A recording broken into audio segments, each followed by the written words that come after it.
It is said that moments before Saradomin's arrival on Gielinor, the birds, insects, and animals ceased in making sound, as if waiting in anticipation for the arrival of their new god.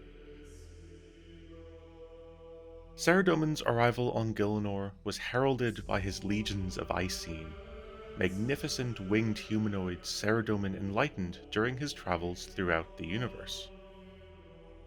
Antrana was the site of his arrival, and remains one of the holiest places for the worshippers of Saradomin to this day. No violence is allowed upon this fair isle, in an attempt to emulate Saradomin's peaceful teachings. To some, Saradomin is seen as the bastion of peace, an unseen force which keeps evil at bay. But his story is steeped in violence. For Saradomin, violence was a means to an end. Immediately upon entering Gielinor, Saradomin began to consolidate his power and proselytize his greatness. Many humans quickly became enamored by his words, for Saradomin offered something the other gods of this land could not: peace. Guthix cared for naught but balance.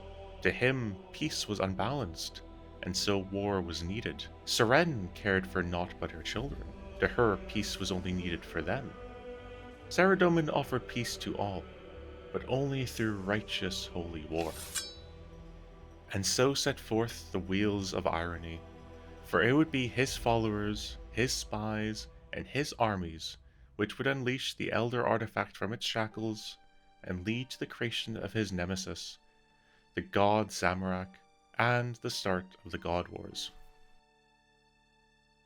Whilst humans make up the majority of his followers, they were never in fact his most loyal, nor his most mighty. The Icene received the privilege of his personal favor, and so their faith, loyalty, and steel remained unwavering. Scores of the Icene followed Saradomin to Gielinor, but none were as magnificent as Efarete, the Hallowed Queen. Saradomin set forth his legions to conquer Gielinor in his name, and he sent them to the furthest reaches. Efarete was given the honor of leading his armies in a lush, green, and bountiful land to the southeast of Gielinor, a land now known for its unending swamps and hostile inhabitants. Efarete and her Icene swiftly conquered the land, and it became a thriving kingdom, named, of course, after their eternal queen, Efarete Hallow. Hallowvale, as it would be known, would supply Saradomin the resources needed to conquer the rest of this land. But all was not well in the land of Hallow, for the Icene saw themselves as superior to the humans residing in the kingdom. Tensions quickly arose, but the humans, despite being numerous, could not hope to stand against the might of the Icene and the will of their god. Humans became second-class citizens, under the heel of their Icene leaders. And so it would last until the death of Zaros and the rise of Zamorak, when Lorneal Drakon, swearing fealty and oath to the nascent god Zamorak, would conquer the land with his vampires. Hallowvale would fall to darkness, and the bastion of light in that land was snuffed. From then onwards, the land was known as Mauritania, and much like under the Icene, the human population of this land would live under the heel of yet another immortal race.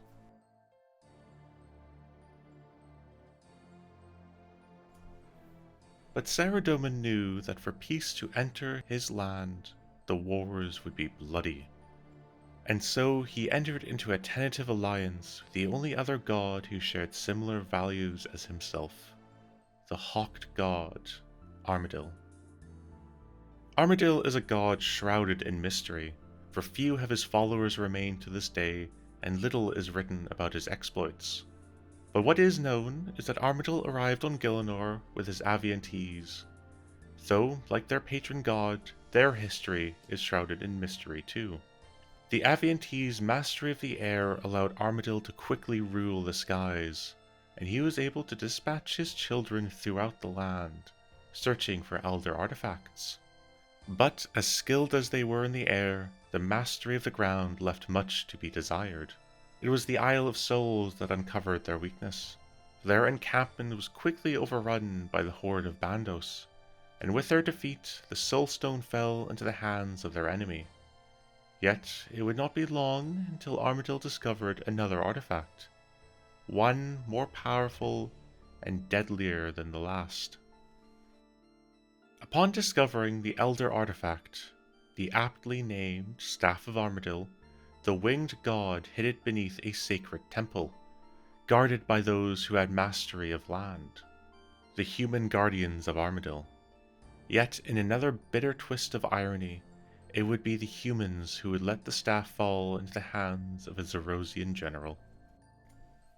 Following the return of Zamorak and the extinction of the Zerosian Empire, Armadyl, alongside Bandos and Saradomin, would forge their own weapon of destruction, the Godsword, capable of rending the life force of a god. It was the Aviantes of Armadyl tasked with delivering the Godsword to his Saradominist allies. Yet the god of chaos was aware of their plans, for his most trusted general, a demon known as Krill Tusaroth, had captured one of the would-be caravaneers and extracted the whereabouts of the sword. Zamorak launched a two-pronged attack, simultaneously attacking the caravan for the weapon as well as the lands of his enemies, hoping to divide his enemies' attentions away from the Godsword. But the Armadylian forces were not easily defeated, and instead retreated into a mountainside temple, which would be reinforced with the armies of his allies. Yet old tensions would quickly surface, and fearing the sword would fall into the hands of another, the three allies shattered the blade, each giving a fragment to their most trusted general. Zamorak, unhappy with the inability to claim the power of the Godsword for himself, set forth a great cataclysm to the surrounding land, reducing the once bountiful land of 4 and 3 to naught but fire and brimstone. This cataclysm would collapse the mountainside temple far beneath Gielinor, sealing it away for millennia. However, this was not the only consequence of his actions, for it would also wake the slumbering god Guthix from his eternal sleep.